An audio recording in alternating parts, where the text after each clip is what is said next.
It's week 2 of the playoffs. We're live here in the River Parishes at Destrehan as the Wildcats host Woodlawn, and it is the 8 o'clock hour of the Allstate Sugar Bowl prep football roundup. So you know what that means.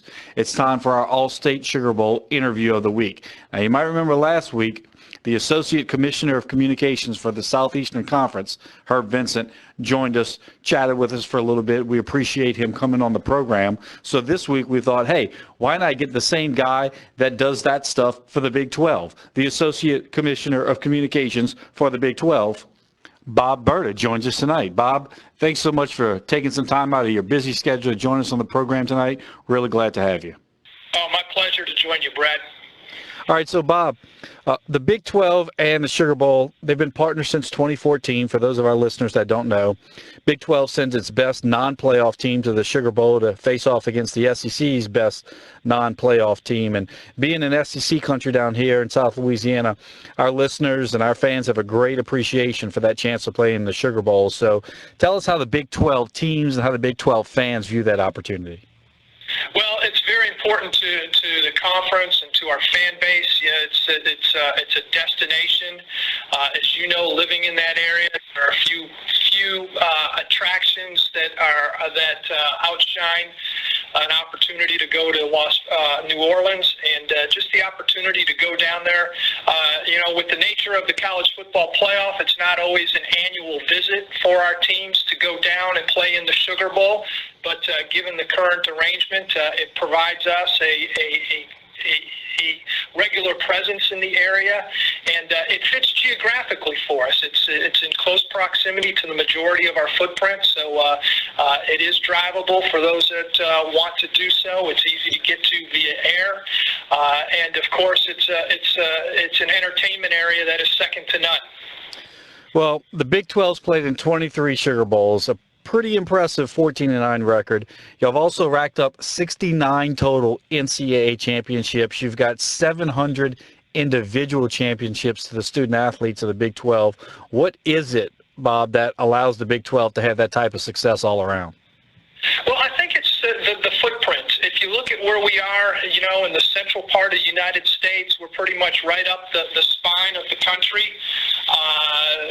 We're able to recruit not only regionally, but from both coasts, in that our footprint is accessible from the East Coast and the Eastern time zone, and from the West Coast and the Western time zone. So we are geographically, I think, desirable for a lot of recruits. And we've got some great high school traditions, especially in the sport of football within the Big 12 footprint. Texas high school football is regarded as one of the top states for high school football, so it's a recruiting hotbed area for our institutions. And I think some of the biggest challenges for our schools, not only in the sport of football, but in many other sports, is just protecting the Big 12 footprint and trying to keep the best high school student athletes at home and competing at Big 12 institutions rather than going off and playing in some other league. Well, once these high school athletes become Big 12 athletes, not only do you give them a great education, you give them an opportunity to continue to play athletically and pursue their endeavors, but the Big 12 also gives their student athletes some other type of programs, such as concussion management, some cost attendance benefits. Tell us a little bit about those types of programs that they offer. Yeah, well, cost of attendance, was one that came down the pipe, I want to say about 5-6 years ago as part of our student enhancement benefits. It provides opportunity to enhance an athletic scholarship and provide monies beyond the academic scholarship, and help to buffer the delta between attending school and what it actually costs to be a college student in that area. So it's a tremendous benefit that varies from campus to campus. There's a federal formula that determines financially how much that benefit can be on an annual basis, but it really helps put some spending money in the pockets of our student athletes. It makes it more affordable for them to be on a college campus. And then in terms of the concussion protocols and concussion management program, player safety continues to be a paramount focal point in all of athletics, but particularly in the sport of football. As we learn more and more about repetitive injuries and the impacts that those have, both in the short and long term, our institutions have made a commitment to provide the best support personnel that they can, the best medical knowledge that they can in trying to get out in front of this area. And we were one of the first to limit the number of full contact practices that could take place in the sport of football on a weekly basis.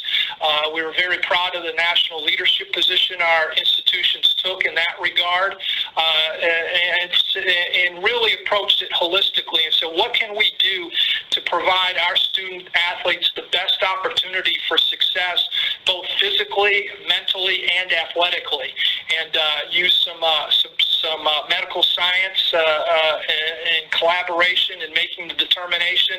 And we're really at the forefront in terms of getting out and looking at the impact of repetitive contacts and what those have over a cumulative effect in the course of a playing career.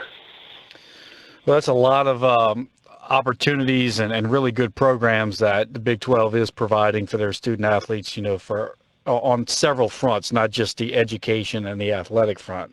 Bob, look, before your current position, you had worked for the Mountain West Conference. You also had a stint at Miami and Florida State, and had a chance at Florida State to work with the late Bobby Bowden and even be a part of that team that went to the Sugar Bowl in 1995 with a win over Florida. What was that experience like, getting around a great legend like Coach Bowden? I remember it like it was just yesterday. In fact, that 1995 Sugar Bowl, you may recall, was billed as the fifth quarter in the French Quarter, because that year Florida and Florida State played at the end of the regular season and played to a 31-all tie. In fact, I vividly remember that game because Florida State entered the fourth quarter trailing by 4 touchdowns and ended up tying it up late in the fourth quarter. At that time, there were no overtime rules, so it was a natural extension to have the two highly ranked teams continue that game, so to speak, in New Orleans. Working with Coach Bowden, truly feel privileged to have worked with a legend in the game. Some of my fondest memories of my time at Florida State were the days that I was assigned to cover football practice as a member of the Sports Information Department staff. We had open practices at that time. We had open locker rooms post-game, which is unheard of in this era. So when you were assigned to work practice that day, you were literally with the team from the beginning of the day until the end of their practice sessions and beyond. So you were embedded with the team, spent a lot of time with Coach Bowden, and some of my most cherished memories were the walks that he and I would have from the athletic center to the practice field before and after practice.